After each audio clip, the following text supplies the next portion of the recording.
grow. Yeah. If somebody's just throwing food at you, I mean, where's the hunt in life? Yeah. You know, women like men who have those natural instincts to protect. But I'm gonna keep playing it for you. You know, so. This person is not worthy to be a mom or a dad, or this is not worthy. Who's leading by example? Nope. We women are not built here to bring balance. They're here to be a helpmeet. That's it.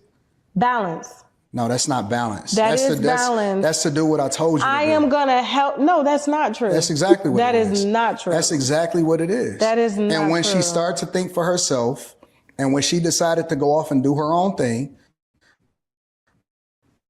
rebelliousness, that's when she then introduced us to sin. Man was punished because he hearkened to the voice of woman. Woman was punished because she listened to the serpent, because she was rebellious against her husband, which is the instruction that God had gave her. And so we don't need women to lead us. We take y'all insight and we make the best decisions. In my family, we were taught that the women, when the men are talking and they getting serious, the women leave the room in order for us to handle business. And if we want y'all opinion, and we'll ask you, or we'll take into consideration what's best for you.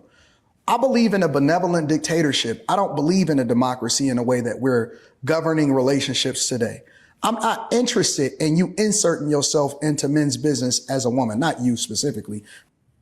Now, the only reason why I like that interchange, because I think they were equally yoked as far as their points of view. Completely, yes. And they both made very valid points. It's opposite of what the court. You know, in order for this to work, they both have to come to some middle ground respect of accepting the negative and the positive on both sides. They have to respect each other's opinion. And then I think they could come, because what he said was correct, what she said was correct, but it's like we're looking at it from two total opposite spectrums. Yeah. Two completely. If there was space, they're on two different planets. Yeah. Mars, women are from women who are from men are from Mars. Women are from Venus, because Venus is the number 8, and number 8 is perfect. So that's why women are from Venus. The infinite, women are perfect. Of the infinite symbol. Yeah. I mean, they are the infinite in regards to creating more, right? But Mars, I mean, we're gonna just be disrespected like that. I mean, we got to be less than Venus. Venus is perfect. As a male, I would say I'm not scared of what it brings. No, I'm not scared of no Mars. Mars is dusty red planet. Then what it is the dusty red planet I gotta be, but I still gotta go get this money. But it's perfect. Mars is too perfect. No. Oh, okay. Mars is dusty red. That's us. That's us. I'm gonna grind my way out of it, and I'm gonna still go get me some Venus. Yeah, women are from Venus. Venus is perfect. I'm gonna still get me some Venus. I'm not gonna stop. Can't stop, won't stop, right? General. I think that men need to handle men's business. And the minute that we start hearkening unto the voice of the woman is when we lost our families, when women started tethering themselves to the government, when we started to lose the autonomy of what we was as a culture. And that's when we started to give rise to family court laws, when we started giving rise to people leveraging the government against men. That's what we started subjecting ourselves to, and we never recovered from it. That's why the civil rights movement was hijacked by feminism. That's why feminism was then turned into diversity, equity, and inclusion by way of the LGBTQ community. That's why now they get the same benefits as black people when they never had to do anything based off of how they identify. It's no reason why the alphabet community should have the same benefits that was fought for from the civil rights movement, which then included white women because they used black women as the poster child in order to get these rights through. Not to say I agree with that. But what my point is that it all came from feminism. That is the core, and that is the thing that then set forth. That is the seed of destruction that then led us into the space that we're in today. Now, I'm not saying that women compartmentalized feminism. I'm not saying that women shouldn't and can't have choices to do what they want to do. Compartmentalized feminism. What do you mean by compartmentalizing it? That all feminism as a whole is the reason why we got here. Absolutely, I can. It's not that. Absolutely, we worse off than we ever have Because been. there's more gay men in the positions than there are As a result of what? women of gay men. Of women, wanting more gay rights. of women raising men without men in the household. And where are the men? Well, 80% of the women are populating with 20% of the men. That's why when you said all the 1-to-1 or men to women, it doesn't matter. Most men don't have children out of wedlock. Most black men specifically. 80% of the women are populating themselves with 20% of the men, meaning that most men are not even really getting sex like that. That's a fact.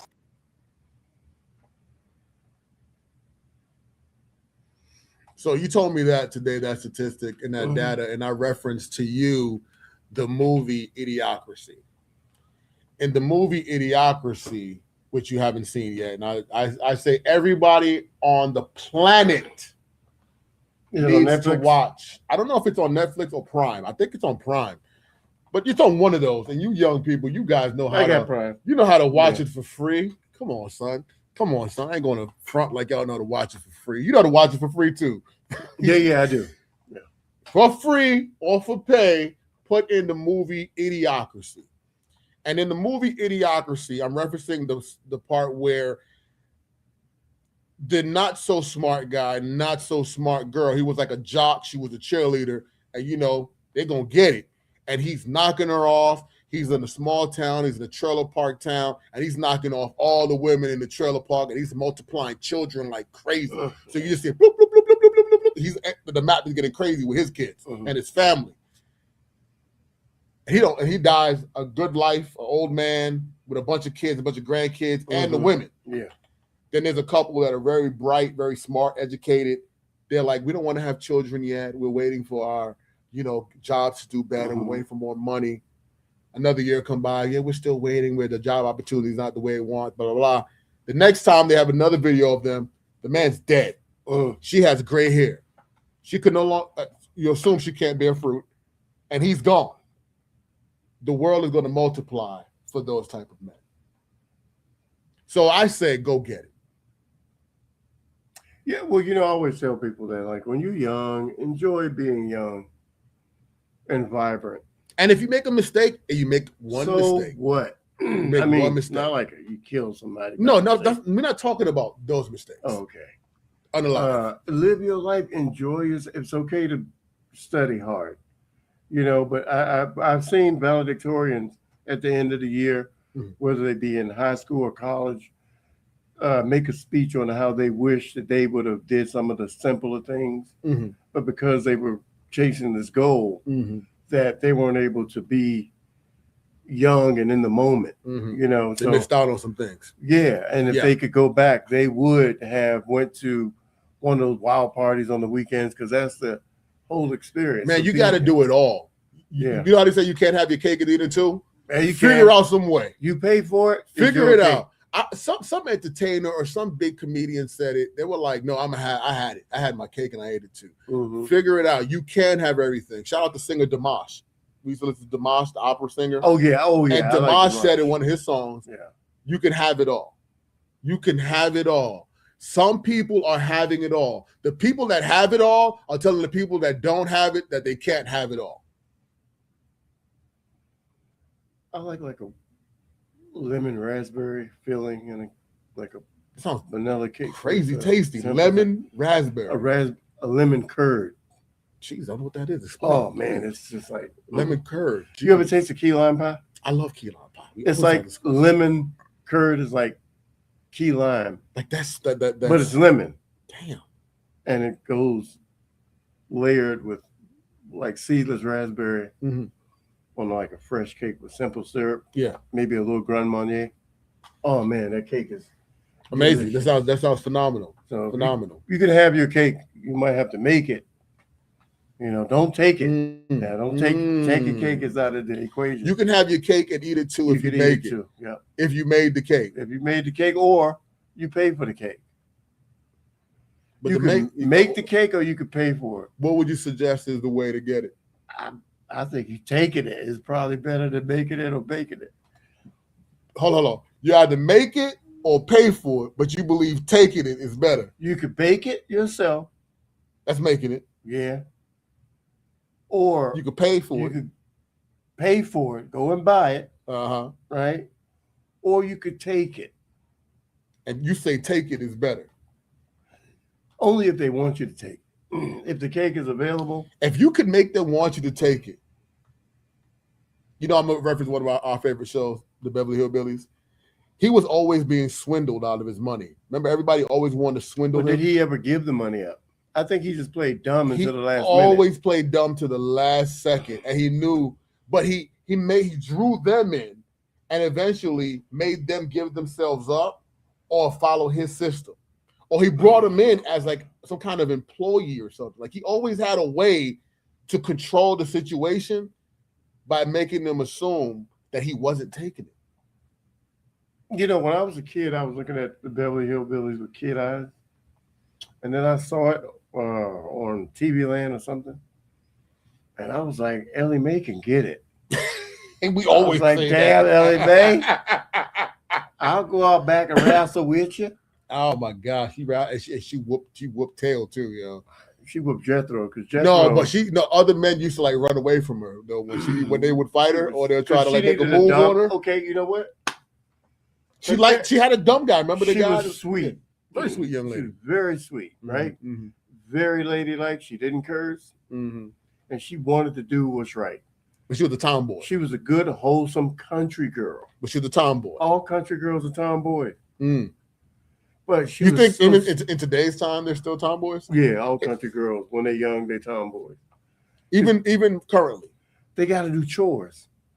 They don't just got to come home, turn on Netflix, get something. You know, they got to go take in the laundry. You talking country? Maybe, yeah, country girl. Good old Yeah. cornbread. Ellie Mae was a country She's a girl. country girl. I love country girl. Country girl. All right. Yeah. So that was But if she would have met a real guy. she did like a real guy. I think she eventually had somebody from the hometown. She had a boyfriend that she was sweet on, and he was dumb as bricks. See, because in order for her being so wholesome to like you, you got to be so naive to the fact that you dumb as bricks. That you being manhandled by She's this attracted to your being a dominant male because dominant males are thought to be big Neanderthals, like dumb, muscle-bound guys. So that make the writers of that sitcom got it right with her boyfriend. That was a good show, man. Yeah, A good show. Good show. man. I just So like Ellie anything Mae. else on the Anton? No, it's all good. Okay, I just want to say this: I'm not an Anton fan, You say that. You say that as well. right? Because I took sides in a disagreement he had with another comedian, but he won me over with this particular debate. Not because I think he said everything that was correct, but I think his point of view and his knowledge of the history, and he so subtly put it, was correct, that you have to think about, okay, do I know what he's talking about? But if you do, you know that he's right. I'm a fan of Anton Daniels. I would just have to say it because he figured out that YouTube monetization game. I don't, care for too much of what he says. Doesn't matter to me. That's his opinion, and I don't feel yes or no with it either way. It doesn't matter to me. I know he is gaming YouTube. He is gaming YouTube. His monetization strategy on YouTube is phenomenal. And for that alone, I will always be a fan of a brother knowing how to get money out of a system and figure it out, and then not only that, providing people good content. People do like the content. It's not like they don't like it. He's overtaken this YouTube monetization game. But yeah. You want a TikTok or you? I'm good. My man is goody good. Yo, TikTok, thank you for tuning in, everybody. We had a great time with Power y'all. to the people. Power to the people. OG Frank The revolution will not be televised. Oh, it's 11:30. Shoot. It's getting late.